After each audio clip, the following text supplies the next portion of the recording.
네, 오늘은 자료 7번의 10페이지 중반부에서 이제 바로 들어가도록 합니다.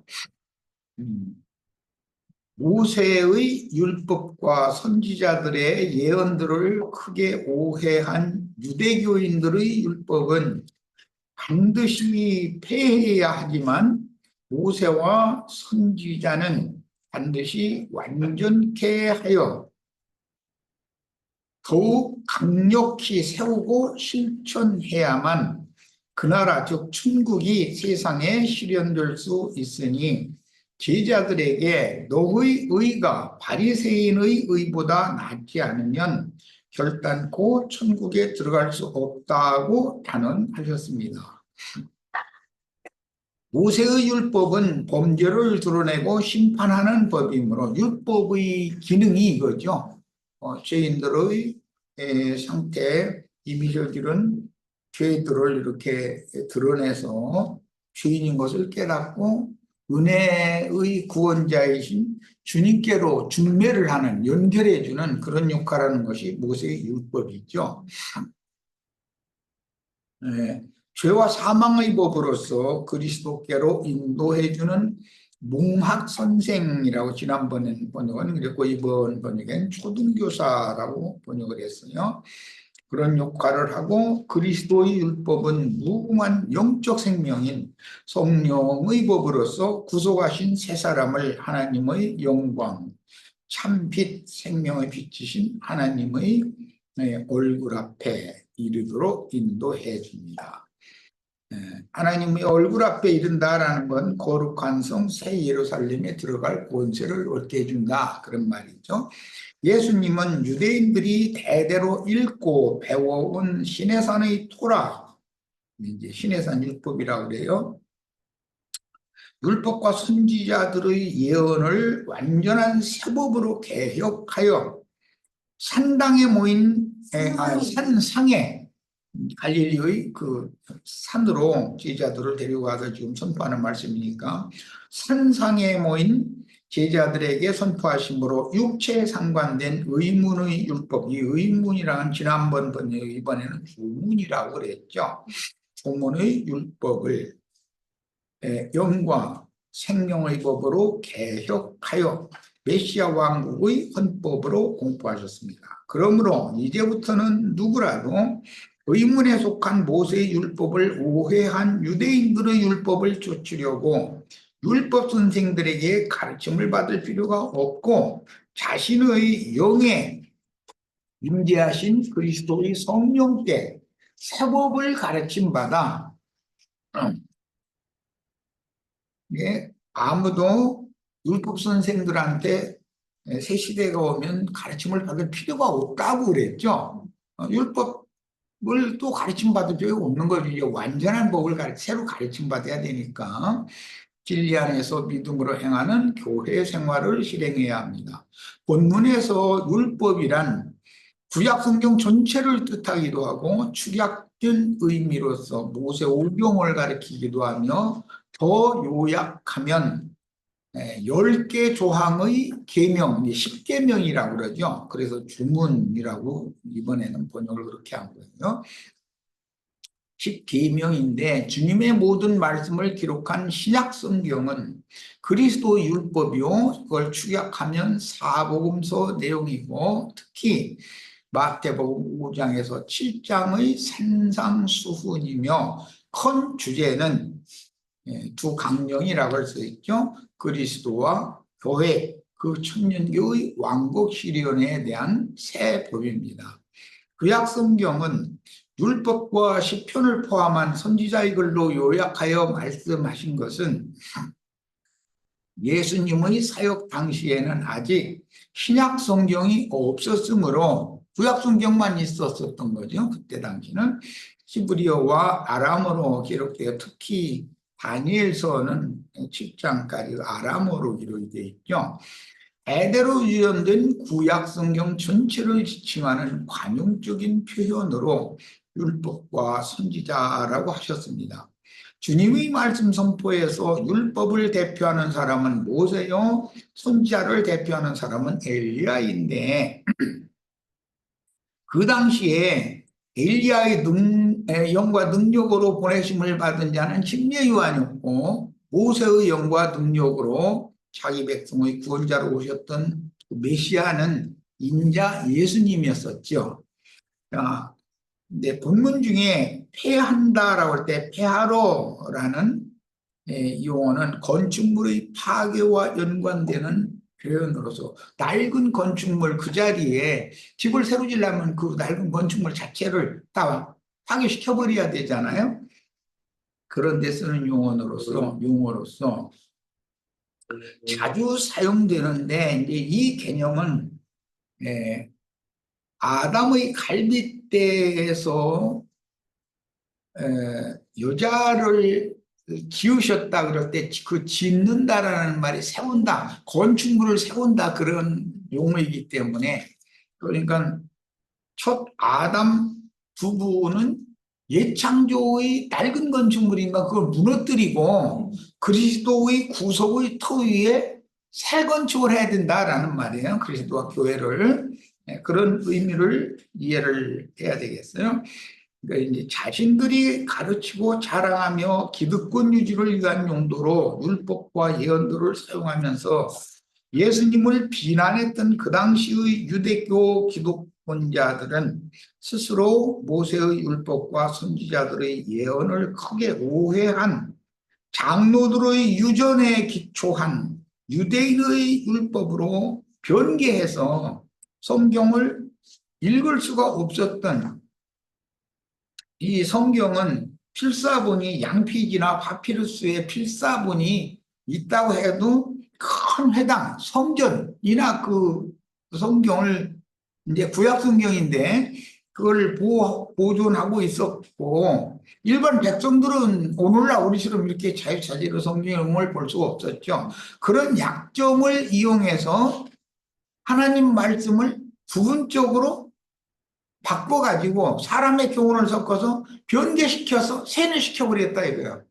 오늘날 기독교계에 이런 많은 맹점, 문제점들이 있는 것은 신자들이 기본적으로 성경을 안 읽기 때문이다. 아무리 그 손에 성경을, 좋은 성경을 줬는데도 안 읽으면 목사는 전문가다 이래가지고 목사가 하는 말만 믿으려고 그래. 본인이 성경에 그런가 하여 성경을 추구해가지고 영을 옳게 분별하는 능력을 길러야 되는데, 우리가 어떻게 성경을 알겠냐.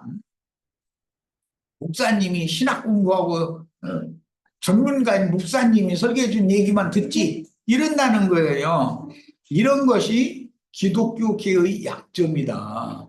그런데 이제 전에 내가 이제 저 대구에 가면 이혈래라고 하는 이상한 얘기하는 분이 있어요. 그분은 왜 성경책을 가지고 다니느냐 지금까지. 목사님이 읽으면 아냐.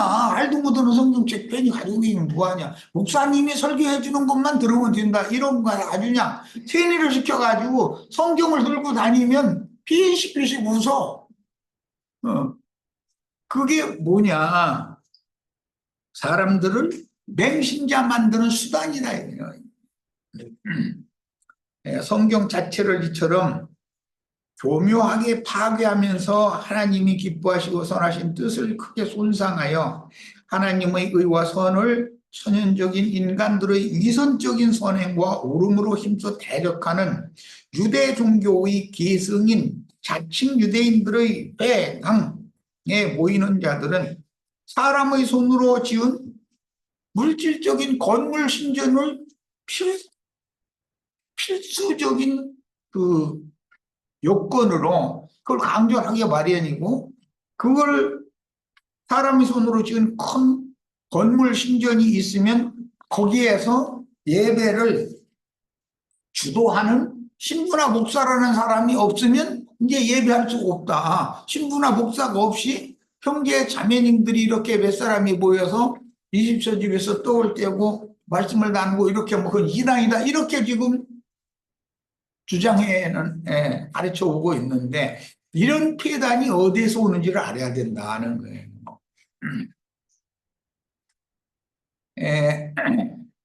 모세로 말씀하셨고 선지자들로 모세로 말씀하신 것을 근거해서 선지자들이 영적 해석을 더하는 거죠. 야, 그래서 모세는 예를 들어서 뭐 사람의 손으로 큰 신전 짓고 대회로 모여라. 안식일도 지키고 절기를 지켜라. 그러는데 선지자들은 그런 거 지키지 말아라. 짐승 끌고 와서 막 짐승 잡아서 기름 태우고 고기 태우고 해가지고 제사해라. 그러는데 선지자들은 그런 건 다 소용없는 짓이다. 이제 이러니까 모세로 말씀하신 그 율법을 선지자들은 더 완전한 법을 가르치느라고 그렇게 얘기를 한 것이란 말이에요. 그런데 에, 완전한 법을 가르치는 선지자들은 유대교 지도자들이나 유대인들에 의해서 이단자로 몰려서 다 박해당하고, 모든 선지자는 마태복음 23장에 보면 선지자들을 오는 대로 다 박해하고 죽였다는 거예요. 하나님이 보내신 선지자들을. 자, 이 일은 구약 시대에만 그러는 게 아니라 신약 시대인 오늘날도 똑같이 이어지는데, 제일 중요한 것은 신자들이 성경을 안 읽는다는 거예요. 성경에 대해서 너무 무지하다는 거예요. 예.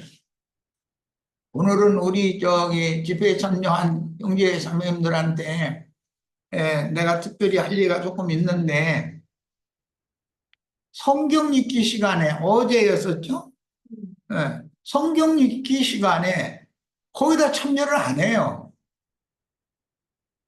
그렇게라도 해서 1년에 1독, 2독을 하면 얼마나 유익하냐 이거예요. 나는 거기서 중요한 거 요점이 떠오르기 때문에 많은 걸 메모를 해가면서 들어요. 성경 읽기를. 그래서 성경 읽기에 모두가 다 참여를 잘 하셔서 부지런히 성경을 읽고 가슴속에 새겨둬서 하나님의 말씀이 내 속에서 살아서 역사하게 해야 돼요.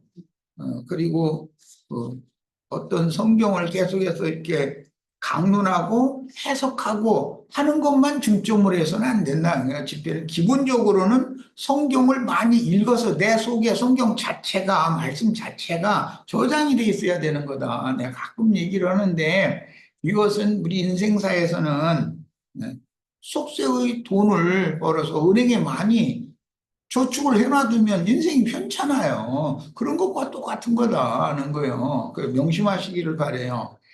예, 성경 읽기에 다들 많이 참여하시고,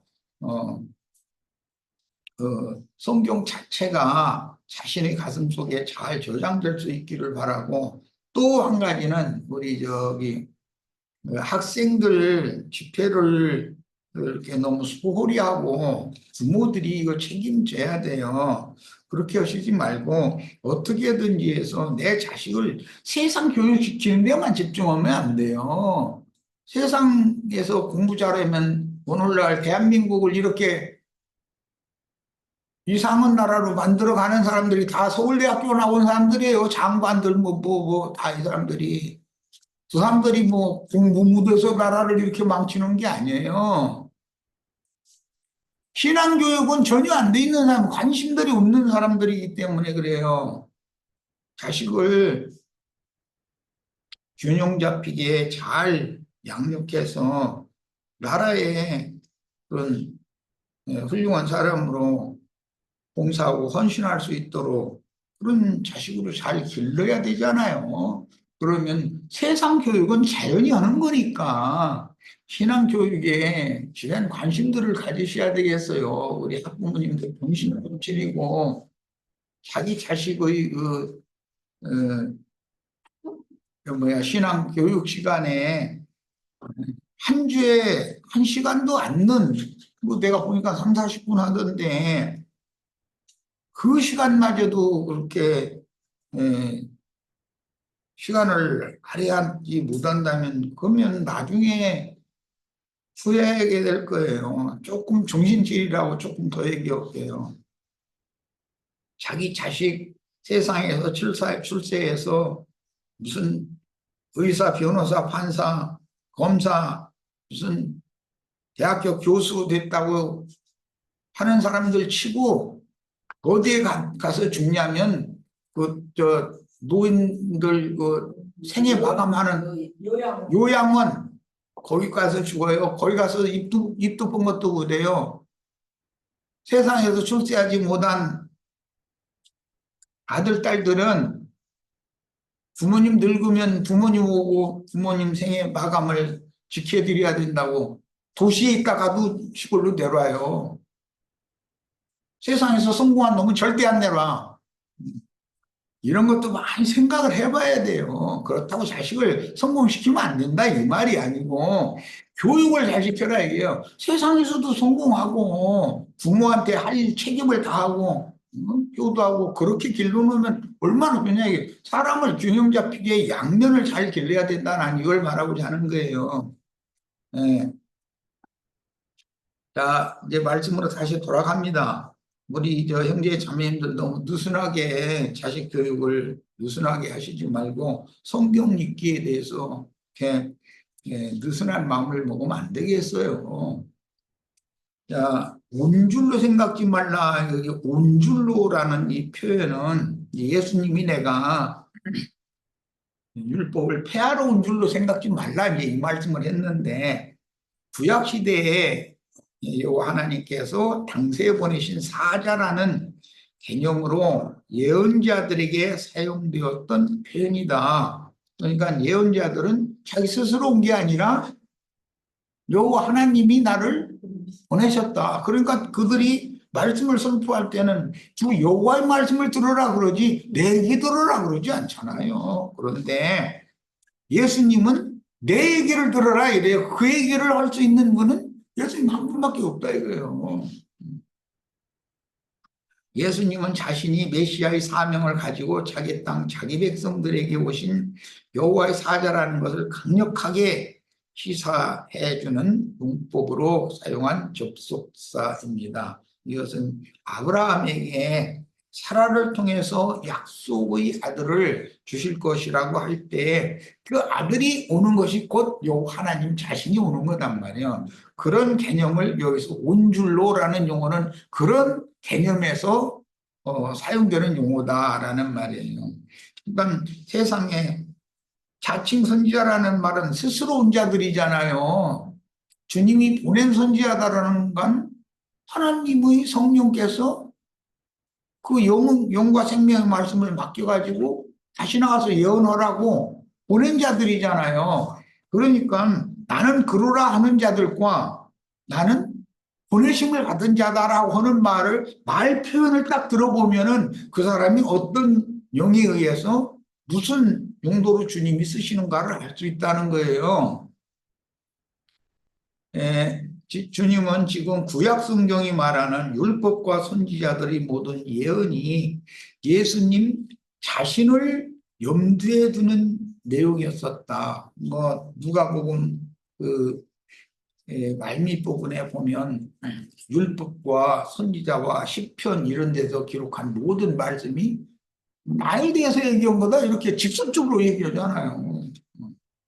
그러니까 인류 가운데에서 부처니 공자니 맹자니 뭐 소크라테스 뭐 별 사람을 다 갖다 들이대도 예수님처럼 내가 바로 그다라고 얘기한 사람은 하나도 없어요. 그렇게 얘기할 수 있는 자격이 있는 사람이 없고 그런데 우리나라는 그런 사람이 그렇게 많다잖아요.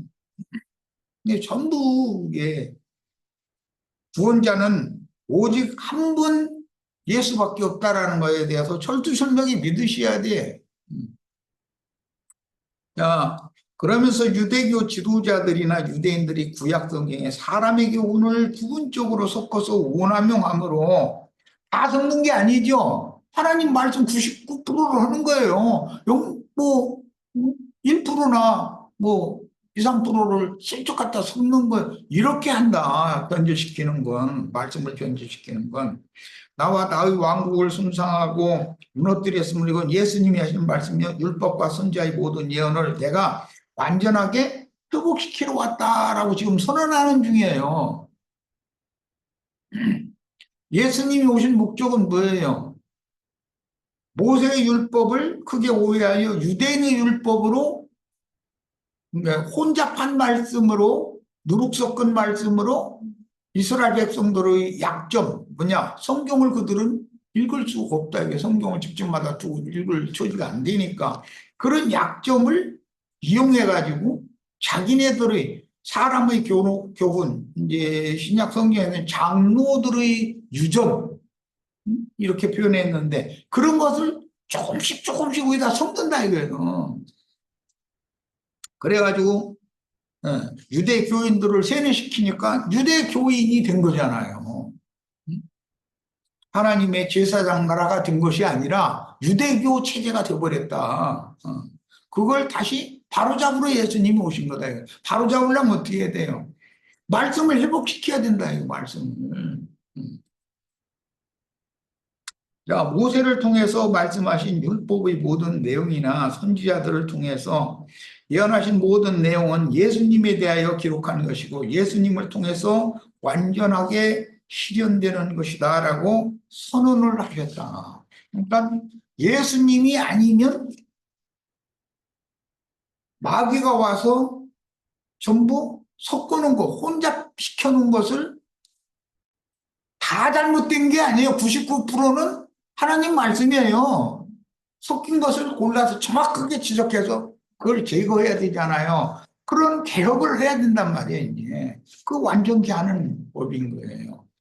예수님이 모세로 상징된 메시아이며 그분의 왕국인 천국이 구약 성경으로 말씀하신 메시아 왕국임을 증거한 마태복음은 율법이나 선지서의 내용들은 예수님과 어떤 관계인가라는 관점이 아니고 율법서들이나 시편이나 선지서들이 예수님을 뭐라고 예언을 했는가? 그 모든 예언들, 선지자들의 예언이라는 것은 예수님에 대해서 예수님이 이렇게 크고 두려운 세일을 행하러 그분이 오실 것이고 그분만이 유일한 메시아다라는 걸 증거하는 거다. 그것만. 여기 이제 완전하게 하러 오셨다라는 말은 이제 꽉 채운다. 나는 이제 이 말씀을 이제 이해를 돕기 위해서 하나님이 그분의 영광 앞으로 그 후사들을 불러 모을 때 하나님의 영광 앞으로 돌아갈 수 있는 이제 모든 사람은 회복이 돼야 되니까 저 아담 안에서 다 망가졌기 때문에 돌아갈 수 있는 하나님이 정한 어떤 공도라는 것이 원래가 있다 이거예요. 이것을 지나친 거 또는 못 미치는 이런 것이 종교들이라 사람의 교훈들이다 이게 섞인 거다 이거예요. 이것을 하나님이 원래 정하신 공도 그 기준에 딱 맞도록 말씀을 회복하고 회복된 말씀을 믿음으로 영이 거듭나고 그 거듭난 사람의 영을 거듭나게 한 그 진리의 동일한 진리의 말씀으로 그 혼이 구원을 얻도록 양육을 받아서 온전케 해야 된다. 영과 혼 전체가. 그래야만 영의 몸으로 영생의 조소 지천사가 돼서 주님의 나라를 유업으로 받아서 하나님이 원래 사람을 향하여 품었던 뜻을 말을 통해서 또 이루어져야 된다. 내가 가끔 이제 천국이 아무리 좋다고 한들 천당 갔다 왔다는 사람들이 많은데 자기와 아무 상관없으면 그거 무슨 소용이냐 이거요. 자, 진실로 너희에게 이르노니 아멘 가를 레고 피민이라는 이 문구는 믿을 수 있도록 하는 말이다. 이제 그런 구약 성경의 말씀을 헬라어로 음육한 용어인데 구약 성경에서는 이 말이 틀림없이 진실로 참으로라는 부사로 사용이 되었으며 문장을 마칠 때 앞에 기록된 문장이 진리이며 진실한 증언이라는 사실을 보증하는 의미로 구약 성경에 자주 사용된 그 구약 성경의 말씀을 예수님이 오셔서 이렇게 사용을 하신 것이다. 이게 구약 성경에 모세의 글이나 모세의 글을 영적으로 모세의 글이라는 것은 밖에 기록한 말씀이잖아요. 그것을 선지자들은 안에 또 기록한 말씀을 또 해석을 해서 균형을 딱 맞춰주는 거거든. 그런데 유대교인들은 모세의 율법 밖에 기록한 말씀만을 가지고 안에 기록한 말씀을 증거하면은 그건 이단자가 해서 선지자들을 오미대로 다 바뀌고 죽였으니까 그거는 안 믿고 선지자들의 영적 해석은 안 믿고 모세만을 메시아다라고 이제 믿었기 때문에 그런데도 그 모세의 글을 변개시켰다 이게요. 99%는 모세의 말을 사용하고 1% 정도를 갖다 장로들의 유전이나 사람의 교훈을 갖다 척척척 섞어가지고 혼잡시켜 놔버린다 이거요. 그런 혼잡한 말씀을 수천 년 동안 이스라엘 12지파에게 세례를 자꾸 시키니까 그게 당연히 그렇다고 자신들이 성경 확인할 수 있는 것도 아니니까 성경을 읽을 형편이 안 되니 이런 짓을 했다. 그래서 그 종교 지도자들은 교권을 확립을 해가지고 세상 권세와 그 불쌍한 백성들을 통해서 헌금 받아내는 도구로만 쓰는 거예요. 예. 이게 유대교다. 그런데 유대교의 그런 악습이 기독교라고 하는 자칭 유대인들의 해로 이어지고 있다는 거예요. 그냥 우리는 성경을 부지런히 읽으셔야 돼. 성경으로 잘못된 어떤 것을 잘 정확하게 분별하고 찍어내야 되잖아요. 그래서 이런 것은 이렇게 성경의 의도와는 안 맞다. 하나님의 말씀은 안팎으로 기록이 되어 있기 때문에 밖에 기록한 말씀도 그 자체를 훼손하면 안에 기록한 말씀을 말하면 무조건 이단이라고 그러는데 그렇지 않다. 성경은 양면이 다 기록이 되어 있기 때문에 모세를 통해서 주신 모든 말씀이나 그다음에 다른 어떤 그 역사서나 이런 모든 말씀들을 선지자들이 해석하는 건 안에 또 기록한 말씀은 이렇다. 밖에 기록한 말씀의 내용이 이런 거다라는 것을 그 말씀을 또 해주면 그걸 전체를 받아들여서 균형을 잡아서 조화롭게 이걸 믿음으로 취해야 된다는 거예요. 그런데 모세의 제자로 자처하면서 사실은 모세의 글을 해석하잖아요. 오죽하면 예수님이 이제 다음 시간에 이제 이런 말씀 나누겠지만 내가 율법을 완전으로 하게 하러 왔다 이제 이렇게 하니까 이제 완전히 이제 그 유대교인들 입장에서는 이거 죽이지 않으면은 자기네들 밥줄 끊어지잖아요. 그러니까 주님께서 그것을 설명을 하느라고 내가 너희를 고소할까 그렇게 생각하지 말아라. 마지막 날에 너희를 고소할 자가 있으니 너희가 바라는 모세다 이랬어요. 모세는 메시아라고 철두철미하게 믿는 것처럼 해가면서 예수님은 모세의 글에 의하면 이단자다 이거예요. 모세의 글에는 이런데 당신은 어떻게 있습니까? 이러고 따지잖아 자꾸. 그러니까 예수님이 마지막 날에 하나님 앞에 다 심판대에 서서 심판받을 건데 내가 너희를 고소하러 온 게 아니다. 너희가 바라는 바 모세가 너희를 고발할 거다. 그래서 모세의 율법을 그들이 변개시킨 거에 대해서 고발한다는 거예요. 모세 율법 자체가 그런다는 거예요. 그러니까 유대인들은 뭘로 심판받아요? 하나님 심판대에서 모세의 율법으로 심판하는 거예요. 이방인들은 뭘로 심판해요? 네, 마음에 새긴 율법으로 양심의 법으로 심판하는 거예요. 교회는 뭘로 심판해요?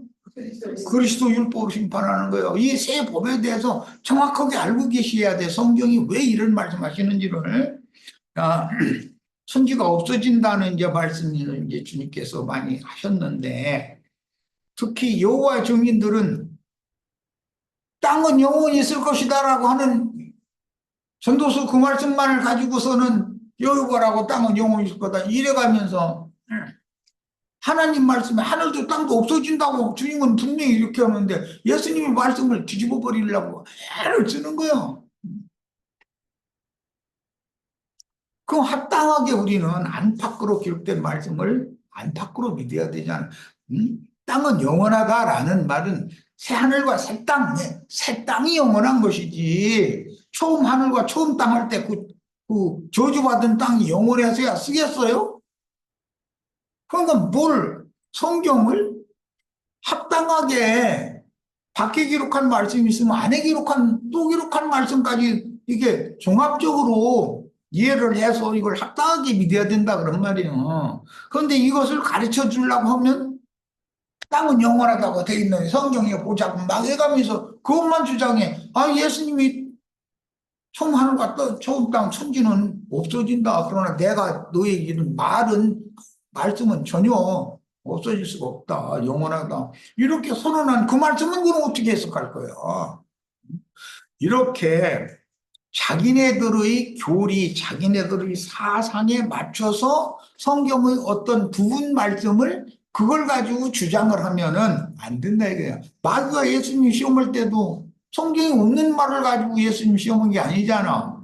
그런데 예수님은 또 기록하였으되라고 내면의 말씀도 또 있다는 거예요. 내면의 말씀도 네가 말한 그 말이 성경에 없다는 것이 아니고 그 말씀 말고 또 그 말씀의 의미, 뜻, 하나님의 선하시게 부신 뜻을 기록하신 선지자의 글이 또 있다. 이런단 말이에요. 그러니까 마귀가 꼼짝 못하잖아요. 또 기록한 말씀을 딱 갖들이 되니까 우리는 이렇게 내가 이걸 반복해서 강조하고 있어요. 안팎으로 기록된 모든 말씀을 문자대로만 이것을 해석을 하면은 세상 사람의 교훈이 되고 말잖냐. 또 기록한 말씀이 분명히 있으니 균형을 맞춰서 이것을 합당하게 왜 우리는 겉사람도 있지만 속사람도 있으니 겉사람에게는 문자대로 기록된 말씀을 적용을 당연히 해야죠. 간음하지 말라 그러면 육신이 몸으로 간음을 해가면서 간음하지 말라고 난 영적으로 간음 안 된다고 이렇게 그건 억지 쓰는 소리잖아. 이렇게 균형을 잡아서 잘 해석하고 믿음으로 취해야 사람이 온전케 되는 것이다. 예, 이게 오늘 또 다 못 맞췄네. 뭐 어쨌든 첫 시간 여기까지서 이제 마치고 잠시 쉬었다 이어가겠습니다. 우리는 가장 중요한 건 성경을 부지런히 읽고 내 가슴 속에 그 저장이 돼 있어야 돼요. 내 영혼 속에. 그래야만 이 모든 말씀을 성령께서 모든 진리 가운데로 인도해 주실 수가 있어요. 어디 비치지 못하는 인도를 받아도 안 되고 지나가 버려도 안 되고 하나님이 정한 공도가 있기 때문에 거기에 딱 균형을 잡을 수 있게 이렇게 되려면 성경을 기본적으로 많이 읽어서 내 속에 이걸 저장을 해둬야 된다. 내가 이제 이 시간 이걸 강조합니다. 자, 잠시 쉬었다 이어가겠습니다.